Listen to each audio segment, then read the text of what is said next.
So we're here today to announce an important arrest in an incident which was very, caused a lot of anxiety. New Orleans teen sentenced to 15 years for a St. Rose murder in St. Charles Parish. 19-year-old Joseph Fontaine was convicted of first-degree murder in 2014 after U.S. Marshals put an arrest warrant out for 19-year-old Joseph Fontaine. But days later, he was found at 6001 Downman. Police say all this started in the French quarters at Bourbon Street. But Fontaine met a man he wanted some mileage.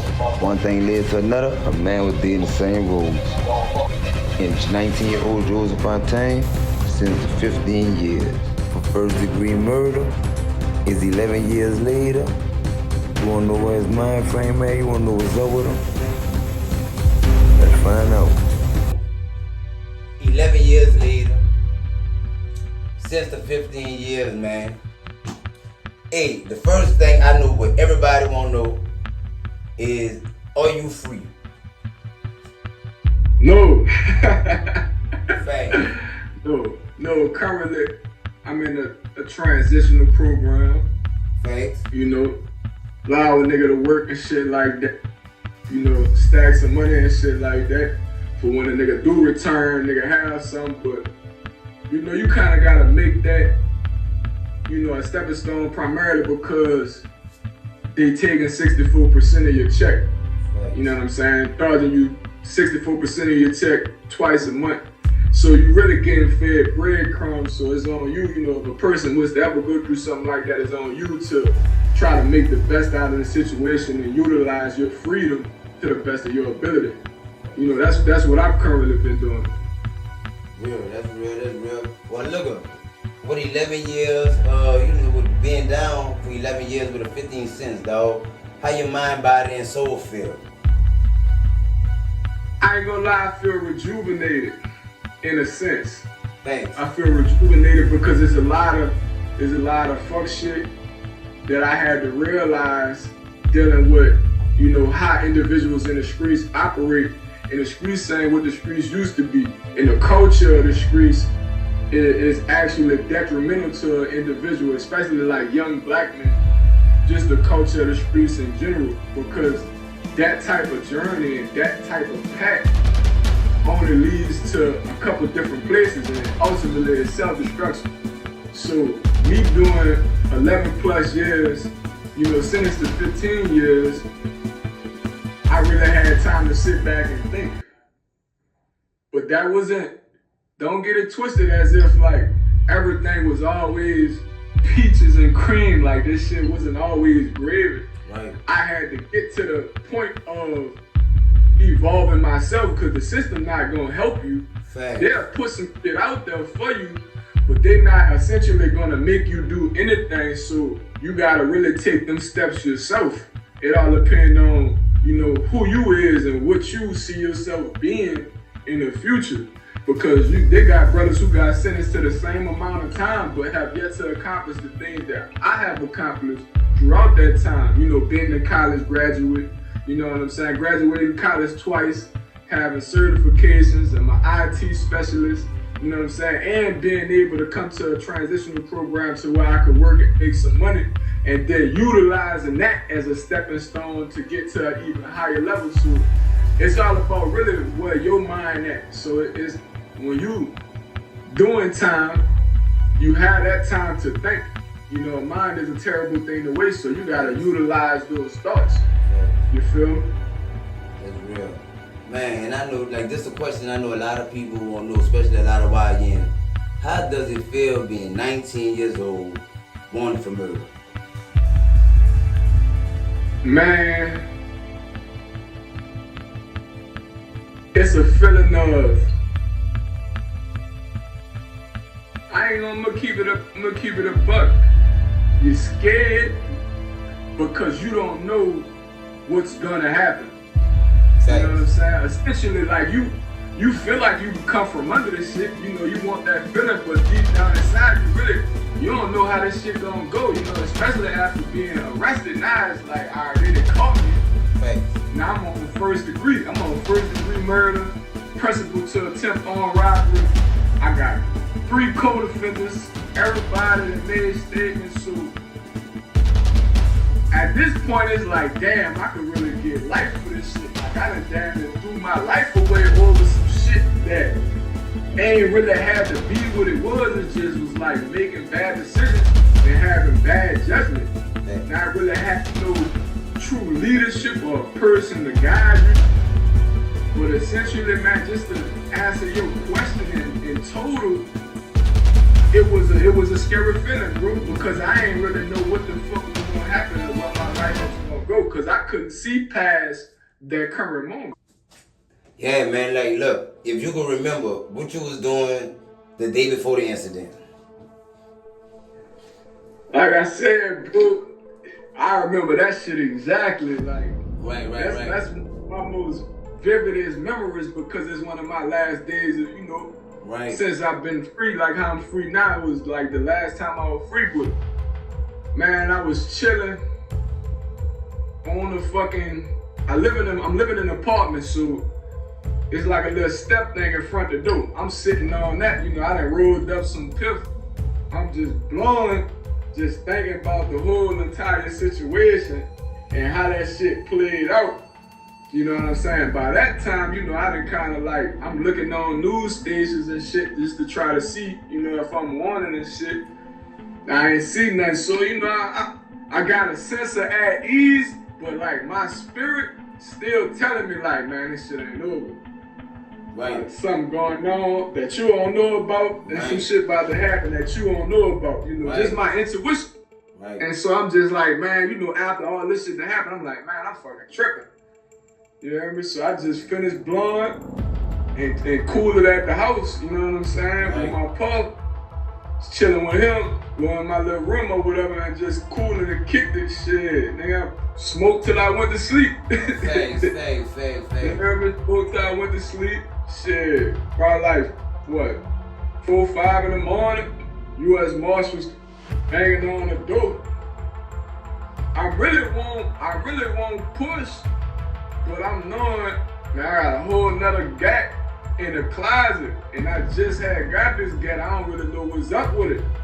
So I'm like, damn, if I do push, I'ma leave Pops in a situation to where if he get caught up with this gat and something on it, he gonna have to take that lick, and I ain't trying to even put him in a situation like that. So I just, said fuck it and just took my L. You hear me? Facts. So like, all right.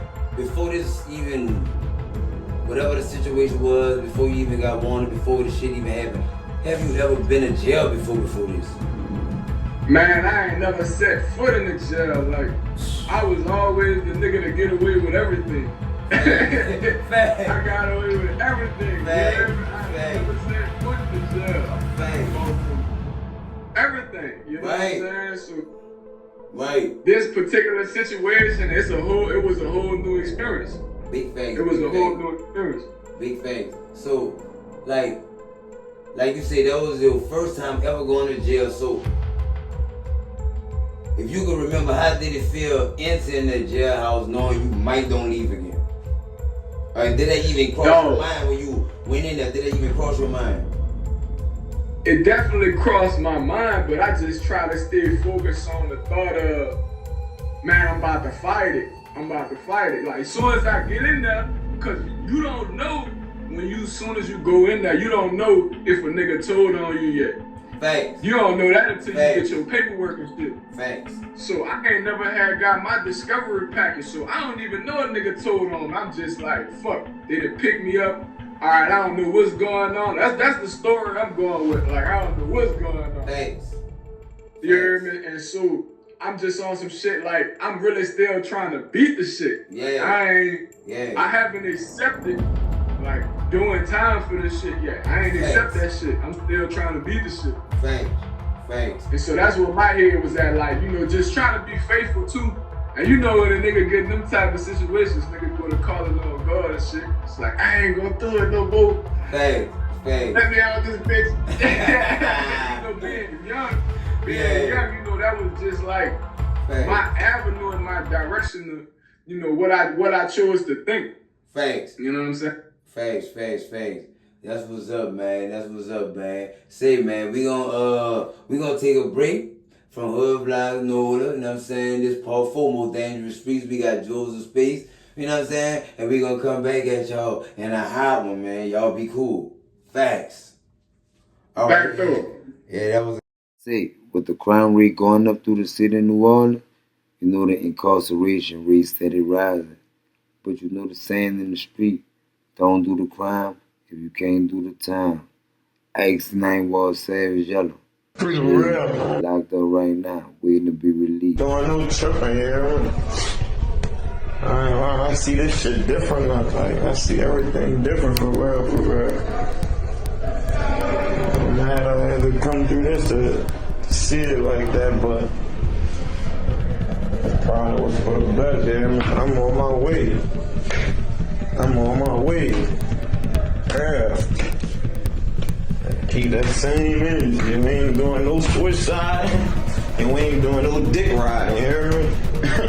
Real, that's what we not gonna do.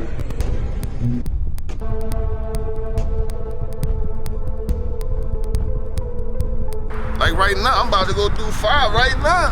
You hear me? The bitches got me on a leg monitor. You hear me? I took time behind some bullshit. Man, y'all gotta wake up and wisen up, man. You hear me? This shit wicked out here, man. Get your money legally. Yeah, man. Get out them people way. Fuck them people, man. Don't give them none of y'all time. You hear me? I'm tired of giving them mine. You hear me? It took me 40 years to wake up and realize this shit, what was going on with me. You feel me? But now waking up, yeah, it's a little bit too late. Man, we gotta wake up, brother. We gotta wake up. A few weeks after recording this, Ray had to go turn himself in. As a couple of months later, he's still incarcerated. I know it, man. We back, man. With the big homie Jewels of Space. Y'all already know, man. Was 6 to 15 years, 11 years later. Still blessed to be here. You know what I'm saying? We about to get back into this interview. Say, bro, when the judge gave you 15 years, what was your thoughts by that being your first time ever going to jail? Man, it was really unreal.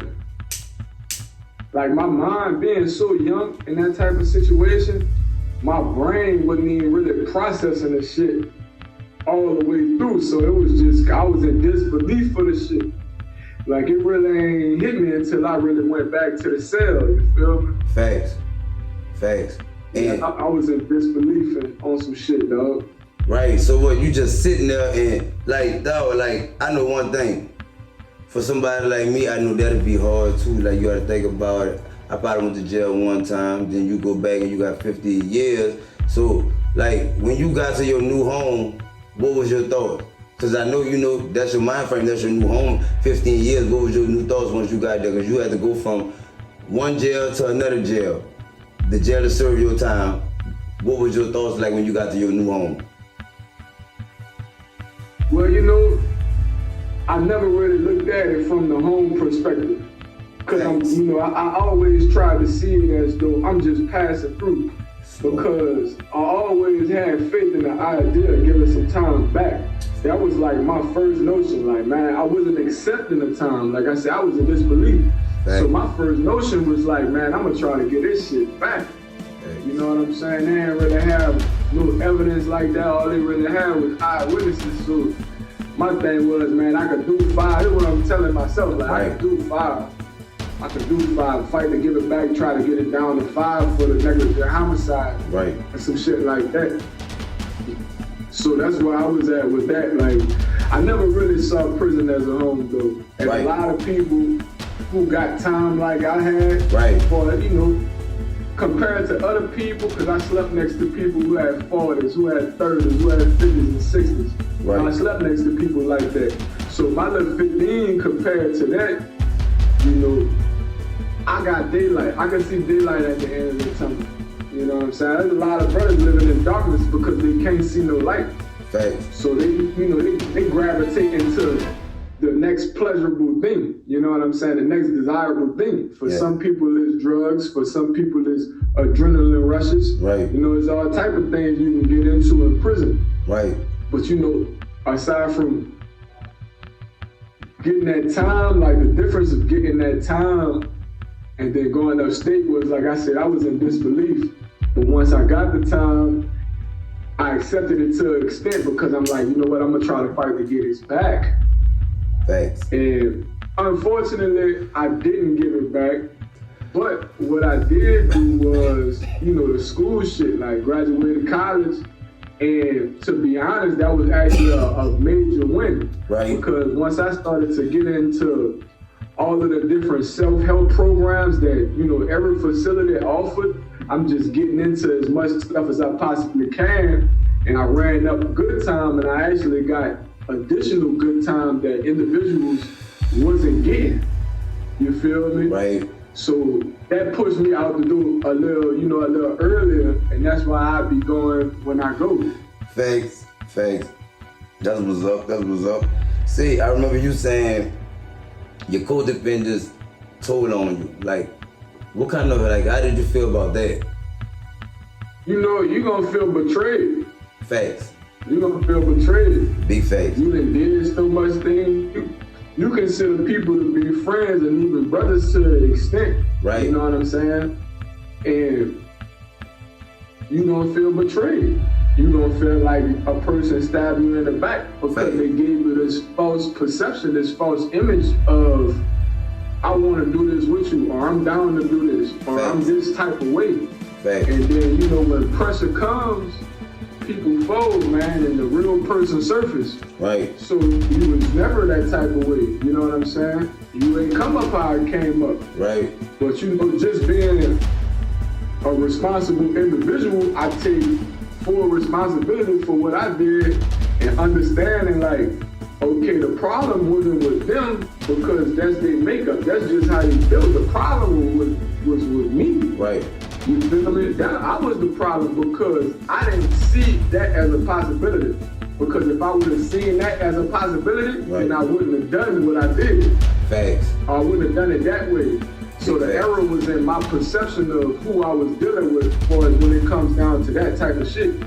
You know, not to say that the whole situation wasn't wrong. Right. It most definitely was a wrongful situation. Right. I admit that, but just understanding who you are around. Right. To the fullest extent. Because a lot of times we look over certain characteristics because we like this person. Facts. I think this dude cool, so you know, I like this person. I be hanging with him. He's a cool brother.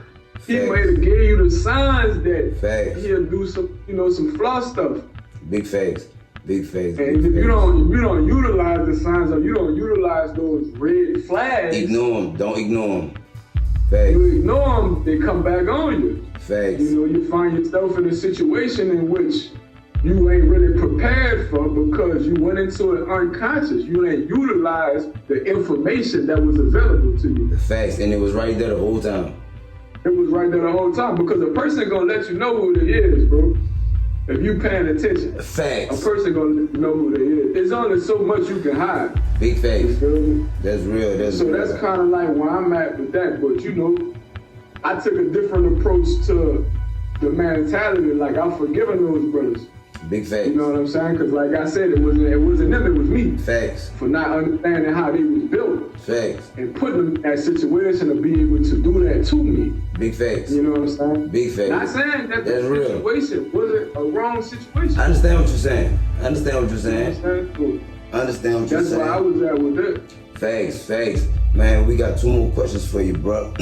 So, man, while doing 11 years, it been 11 years, how you still have, like how you develop this positive mind frame after being incarcerated for 11 years and you just got this positive mind frame? Like how did that come? Like how did that even happen? The positive mind frame came from being spiritually grounded. Thanks. See, when you spiritually grounded and I ain't gonna say you believe in God, but you know God, that gives you a different type of insight and perspective on life. Thanks. You know, and that pushes you towards whatever you desire as far as like your acclamations or, you know, the things that you want to achieve. Thanks. Because you begin to understand that the world isn't designed for you to fail. You fail because of your own decisions.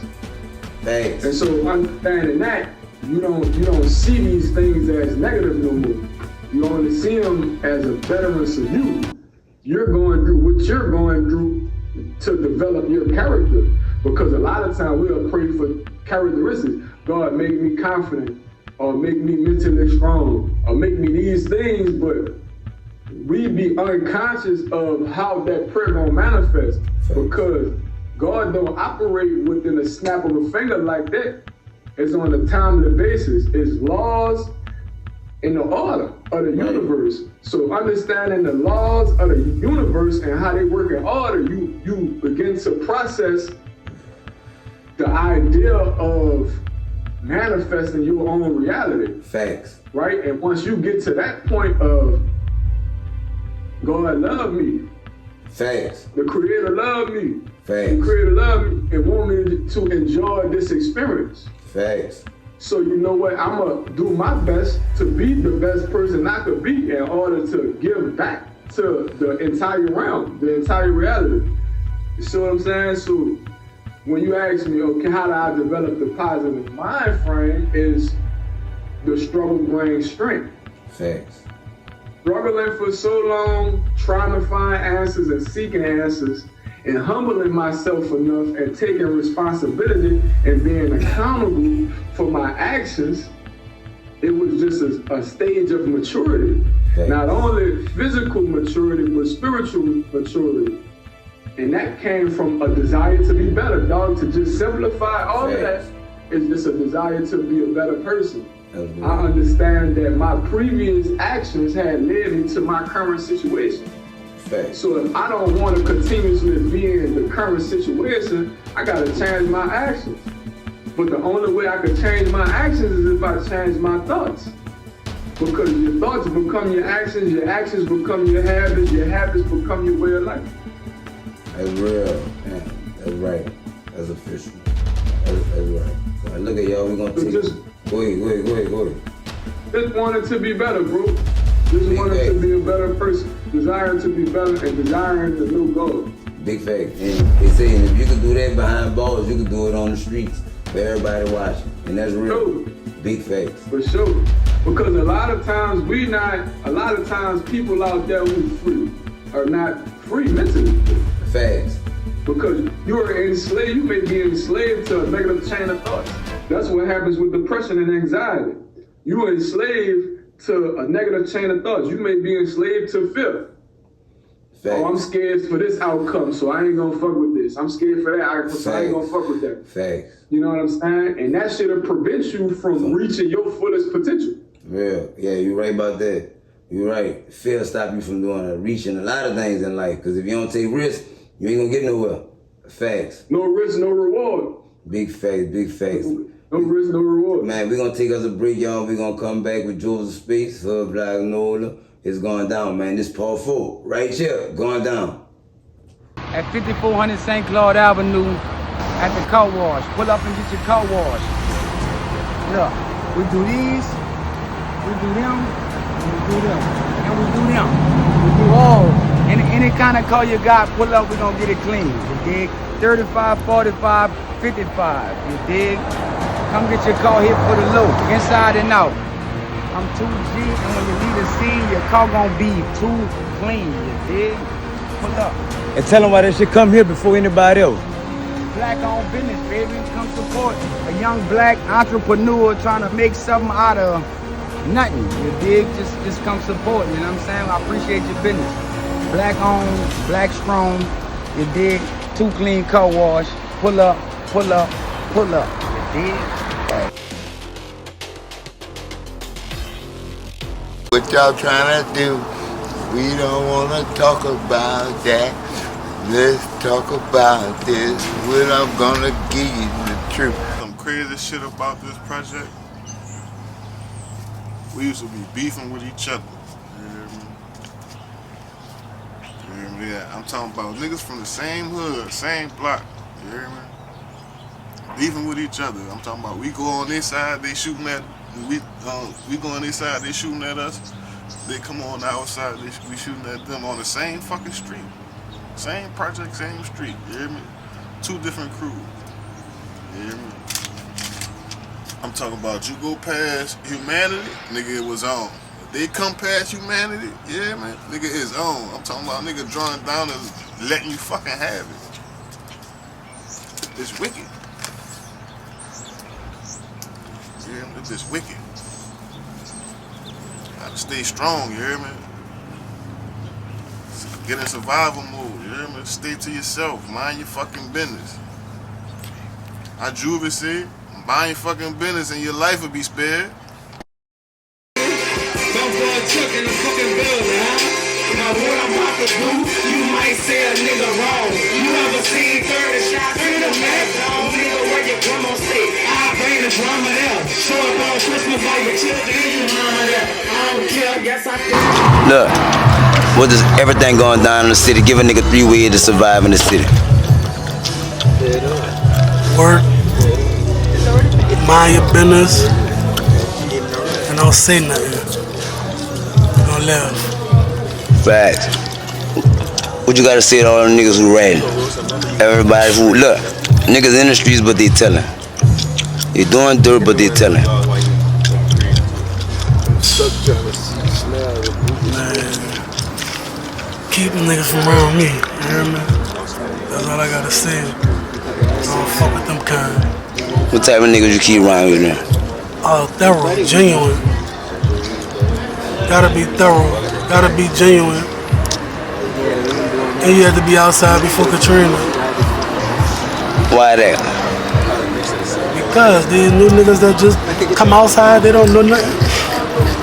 They don't know nothing, brother. So look, what's the difference between the niggas before Katrina and after Katrina? What's the difference? Thorough. Niggas was thorough before Katrina.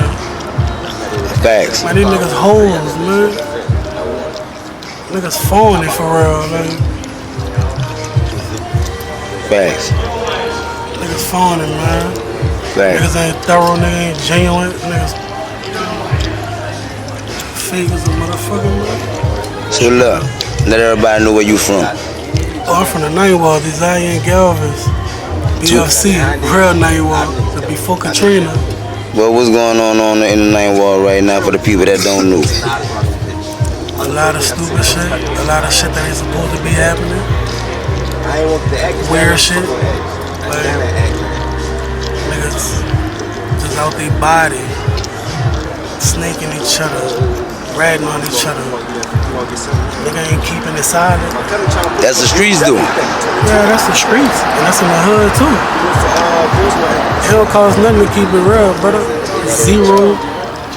It costs 0% to keep it real. Facts. Niggas can't even do that. Why you think the reason for that shit? Cause nigga ain't grew up with their people. Niggas ain't grew up with their uncles and their daddy and their brother. Niggas either grew up on the internet or nigga grew up watching other niggas. We ain't grew up like that. We was in the streets already. We ain't before Katrina. Come on, man.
I want to thank all y'all for watching Hood Vlogs New Orleans.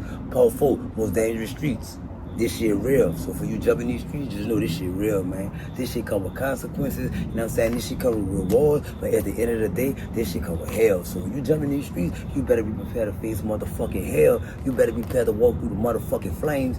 That's all these documentaries about. When I drive these hood vlogs, y'all, this is just to let all the youngest know. Stay the fuck out the streets, or this what you gotta deal with. When you see me, all my people, all that's on here, you see niggas going to jail, coming home, niggas shot up, niggas leg off, niggas that lost their, all type of shit. We just letting y'all know this what the fuck going on in the streets, you know what I'm saying? So to all my youngins, all my little YNs, you know what I'm saying? Y'all check out part 1 to part 4. If y'all fucking with that and y'all feel like y'all with that and that's what your mind made up to be, stay silent in these motherfucking streets, but know one thing, could be a lot of painful days. Niggas stay strong, niggas stay real, that's all I can tell you. Hood Vlogs New Orleans, Most Dangerous Streets, part 4. To all my young niggas, y'all be something in life. That's all I can tell y'all, man. Don't follow me and all everybody on these motherfucking hood vlogs. Don't do it. I'm letting y'all know right now. You'll find your motherfucking self on one of these bitches telling your story. Tell a different story. Big Chuck, nigga.